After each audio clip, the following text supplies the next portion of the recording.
Nice Stefanik. Stefanik. All right, great. That's a great.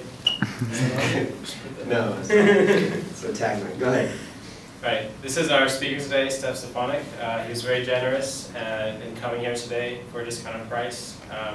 He talked with Luke about the organization, and I believe he likes what's going on here and our values at CF.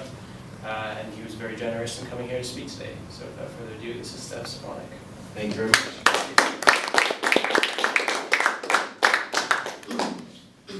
Spencer's not here. No, he's not. Okay. So Spencer's mother actually attended one of my workshops recently, and so I had the opportunity to meet with her. And as she finished the workshop, she said, "Oh my God, my son's in this fraternity, SIGAP, correct?" And she said that they're doing all kinds of leadership stuff, and she wanted to make sure that some of my knowledge was kind of spread on. So she asked if I would come and meet with you, and I said, "Of course, I'm open to that." I used to be in a fraternity myself. I was in Pi Kappa Alpha way back when. So then I got an opportunity to meet with Luke, and Luke is an amazing man. And I want to, first of all, acknowledge that you guys have someone in your chapter that's supporting you in the way that he does, right? To be able to step up and bring different leaders in and encourage this leadership development is what I think your charter is, right? In terms of getting you to the next level of thinking about life beyond college, right? What are some of the skills, what are some of the values that you're going to have to instill in yourself in order to be those leaders? And Luke shows up that way in the world already. And thank you very much, Luke, for bringing me in. So let's give Luke a big round of applause. Right, so my background, just to give you a little introduction of my background, who I am, so you guys can kind of frame your context. You know, men like to assess other men, right? That's part of the game that we play as men. Like, is this someone I need to listen to? Right? Yeah. So I might be poking with you guys throughout the day, and that's what's fun about this work, is that I can kind of play around a little bit. That's where I get my value, right? I want to bring something unique, something special out of you guys during this presentation. So I'm gonna call you out a little bit, right? And in that calling out, I'm not trying to embarrass you or ridicule you or criticize you in any way. I'm just trying to let you show up, kind of step out of the box. Sometimes we get kind of honed into a box, and we forget this natural masculine energy that we all bring to the table. And I use that word masculine. I don't know how often you guys hear that word up here. But there's a big movement in the world that's moving more towards really showing up in your masculine and really having women show up more in their feminine. We've kind of been off kilter for the last few decades. Right? So there's a way, when you talked about, you know, owning your space, or what were some of the other things, bringing balance into your life, being able to, you know, make decisions in order, like, don't get pushed by these deadlines. That all kind of comes from a unique ability to be a man in the world. So we're going to play around a little bit about that. So today, I'm going to give you a little background about me first. So, let's see, I'm 52 years old. I look pretty good for 52? Yeah, okay, there we go. So I'm 52 years old. I was married for 23 years. I recently got divorced 2 years ago. I have 3 children. My oldest is 24. My second oldest is 22, and then I have my son, 2 daughters, April and Rachel, and then my son is 16, right? So I've kind of seen some of the stories that you guys are going through. I'm assuming no one's 24 here in the room except for this gentleman over here, right? You guys are what, 18 to 20? Is there anybody over 20? 21. Yeah! That's a good thing. So that's my personal life. I really enjoy the outdoors. I'm a big fly fisher, I'm a mountain bike rider. I'm a huge learner. So ever since, you know, day one, I've been always seeking new education on the fringes. I've done I don't know how many workshops outside of college that have really kind of honed me into helping others do what they need to do. Right? So I spent a lot of time, a lot of money doing that. In terms of my business background, I started out in sales, so graduated from college, went right into sales, and did 15 years of frontline 100% commission sales. I did it in 2 professions. I did it one in high-tech sales. So I was, at the time in the 80s, I was buying and selling these big computer boxes that were at least this big, and that was called a CPU, a disk drive, and all these things that were external components. And we used to go into companies and buy and sell that and make money on the margin. Made a lot of money there, so I decided to invest in real estate. I actually then got my real estate license and sold and bought real estate in the affluent market called Los Gatos for about 7 years. kind of burned out in that. Didn't think that was big enough for me, so then I jumped into high tech. One of my customers was the GM of iOmega. I don't know if anybody remembers iOmega. Well, they were one of the top floppy disk drive or small 100 megabyte drives, and they had this thing called sneaker mail. The internet wasn't there. You take this blue disk out of your computer, your zip drive, and you sneaker it over to somebody else with your shoes. And that's how we transported files. And it was the hottest product in the market. So I was with that company for about 2 years, and then it tanked. And then I jumped into Palm. I worked for Palm for another 5 years. I was part of the 2 IPOs with them. Fantastic, exciting, fun, global presence. And then I discovered there was something else I wanted to do, which was coaching. So I jumped out. I spent about 2 years developing my credentials around coaching. And then I went back into the corporate world and worked for an old manager from Palm and worked for a company called Motorola.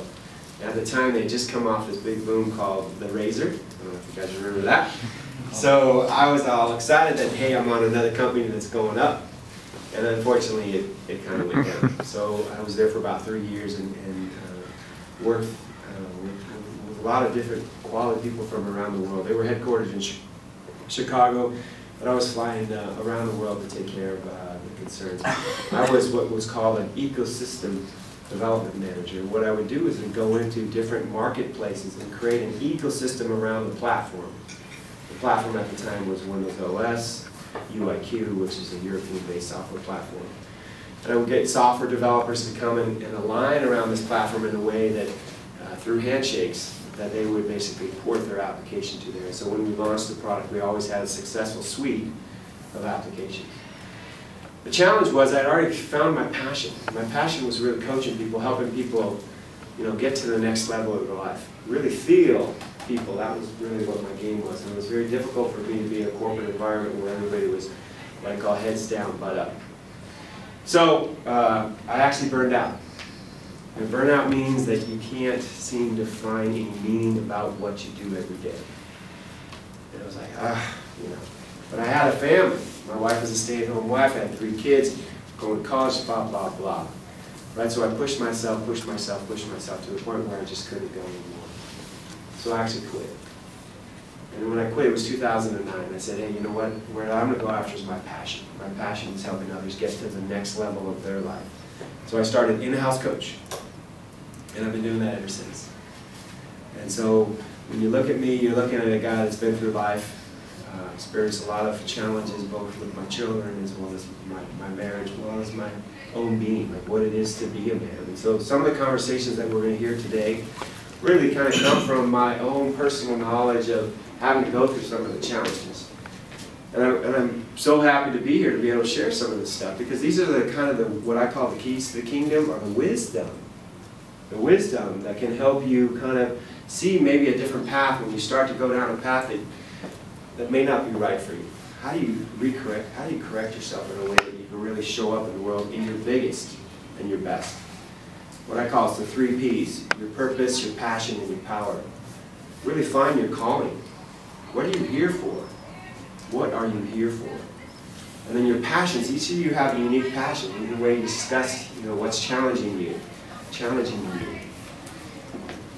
Your passions are things that really ignite you. It's like that fuel. It's that fire that kind of lives inside you. And if I looked and met with each one of you and talked to you a little bit more, I could find those passions that you have. And sometimes we put those passions on the side. One of my recommendations to the clients that I work with, and I mostly work with people that are 40 to 60, kind of in that midlife range, meaning they're burning out. If they lost their passion sitting on the sidelines and not sure what their purpose is anymore, they were just kind of on a track. And the track was leading them down the wrong path. So we want to get sure that get clear that your passion is really part of what you do every day. Because that's really the natural fuel. You don't have to struggle to get up to do what you need to do. And then I say if you combine those two, you get your what I call unstoppable power. I'm going to define power is the capacity to generate effective action. A lot of people sometimes look at power and they think of a negative context around power. Power is the capacity to generate effective action. So the more power you have, the more effective action. So what is action? Action is taking care of the things that are important to you.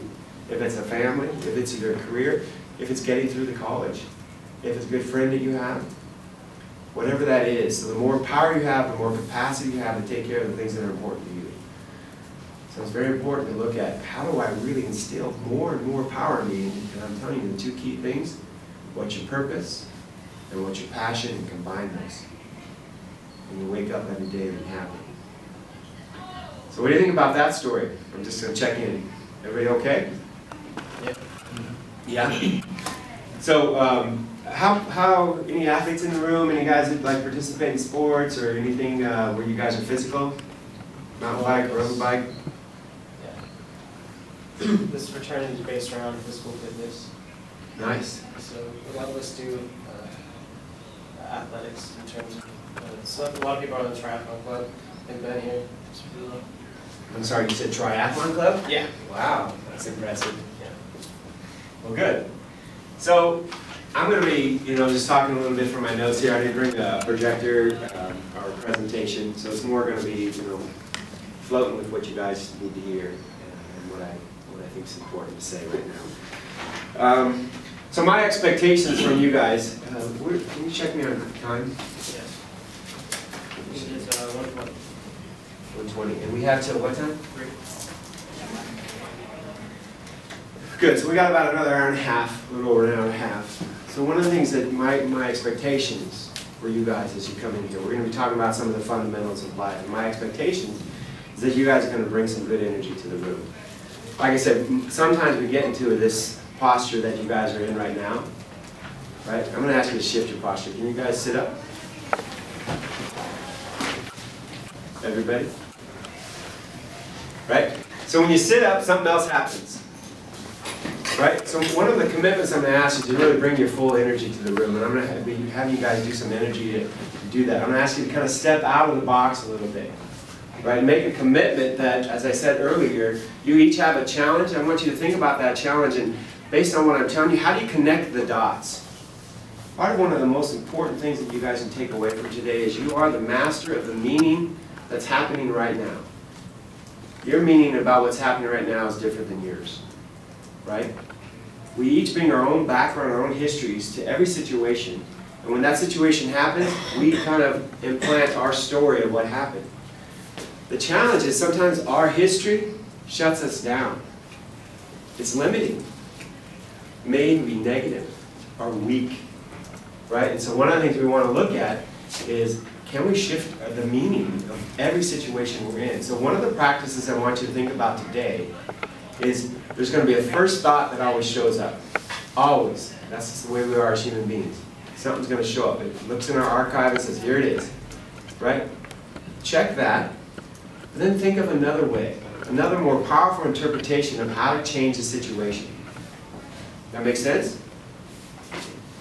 Yeah? Yeah. Anybody want to give me an example of what you might be thinking right now and what you could be thinking? Put you on the spot since you introduced me. Thank you very much. What am I thinking right now? I'm thinking that I should be more engaging in this, so that I can get more out of it. Good. What's another thought you could have about this? What can I take from this, as opposed to what am I not doing right, or as opposed to what am I not doing right, what can I do right? Good. So we all have that option to be able to shift our thinking that quick. And one of the things that you guys are great at is thinking. Right? You're not in this college because you're numbnuts. You're not. You're the top of the heap. Right? So your thinking capacity is there. What happens is we get triggered into, we assume we know what we're thinking. We assume that's the right thing. That assumption is where we run into problems. So we want to be able to check ourselves. Right? Have that first thought show up, and it's fine. It's not like it's right, wrong, good, or bad.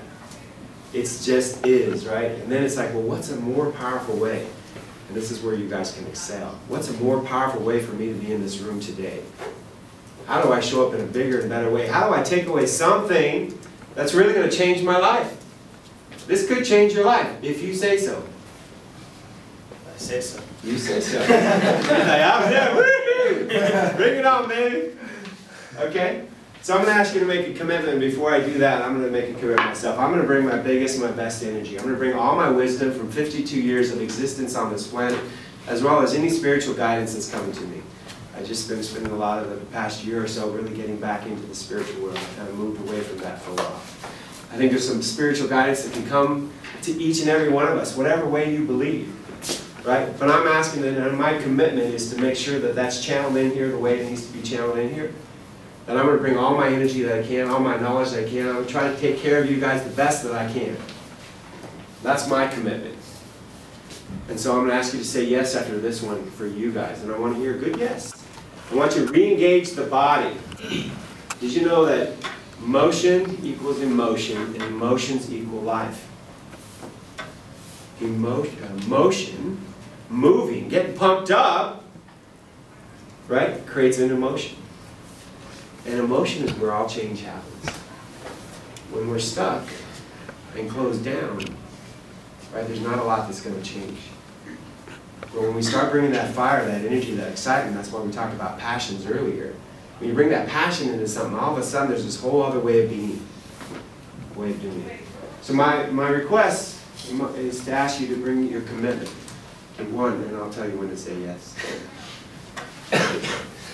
Is to really become present in the room, right? I know you have a lot going on. There's more deadlines I know looming for you, right? Right? But be present in the room. This is the only time you have here. So be present in the room. Bring your big energy. When I ask you to go out of the box, when I ask you to stand up, when I ask you to do things, just do it. What the heck? What's it going to hurt? Right? Stretch the boundaries of you. That's what I'm asking. So do I have your yes on that? Say yes? Yes. Say yes? Yes. Say yes? Yes. That's it. So being mid is really being able to just use that energy. Right? Why not? Right? We've got it in our systems, and unfortunately our society and everybody has, over the last few decades, has kind of tried to dumb us down. And I'm a product of that from the past. When I was your age, watch out. And then life kind of took over and I stepped down. Not going to let that happen anymore. Right? And so when I open this conversation up for you, I'm playing in that space. So if I seem a little bold, a little loud, a little crazy, a little supersonic Steve Stefanik, that's who I am. Right? I don't ever want that to go away. And that has to show up in my business. It has to show up in how I talk to people. As I move through the world, it shows up in my relationships. It's really a fun space when you can just be you. Full energy, full man. Sound good? Yes. Yes. Good. Okay, so we're going to be talking about a couple things. Leadership presence. Right, so since you guys are on this leadership space, we're going to really talk about leadership presence, and there's a couple areas of distinctions that we're going to bring forth for you in that. I'm going to have you play around a little in that as well. We're going to talk about building and assessing trust. Trust is one of the foundations of how you move forward in the world. Like I said, we sometimes have these assumptions. We set a trust bar too high. We distrust the world. And what that does is it actually hurts us. It doesn't hurt the world. Right? We need to lower that a little bit. So we're going to talk a little bit about building and assessing trust. We're going to talk about some masculine virtues, and this is going to be hopefully a fun, candid conversation about masculine and feminine energy. Right? And we both have it in our bodies. But as a man, you know, some of the challenges are sometimes we're dumbing ourselves down. We're not showing up in the full masculine. You talked about the social domain, right?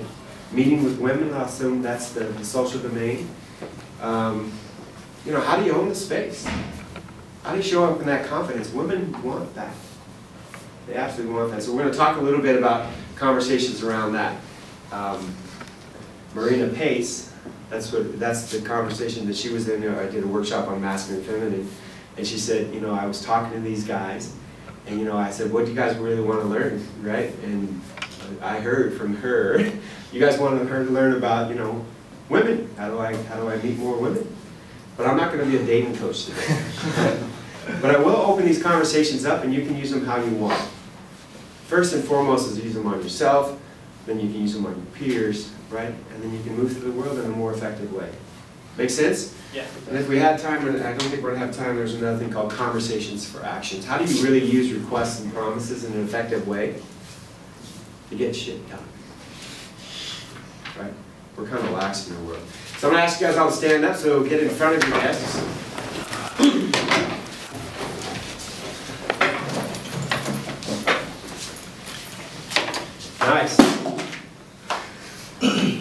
just by standing up in the world, what happens in the room? It's more energy. Yeah, more. Good. He's a good talker. Anybody else over here? That's More a good- engaged. What? More engaged. More engaged. Right? What else? What are you feeling as you stand up? More alive. More alive. Right? So just standing up in the world produces a whole different state of being. Right? And this is a simple thing from a leadership point of view. You know, leaders are typically standing up and they're in front of the pack. Typically. Sometimes people lead from behind. But typically you're in front. Like, so you got to stand up so people can see you. Right? So as a practice, you know, when you get called on in the classroom, do you stand up and answer the question? Or do you stay? Do you want to be a leader in the world? Practice that, because guess what? You're going to go through all kinds of stories. What are people thinking? But leaders can't deal in those stories. That's the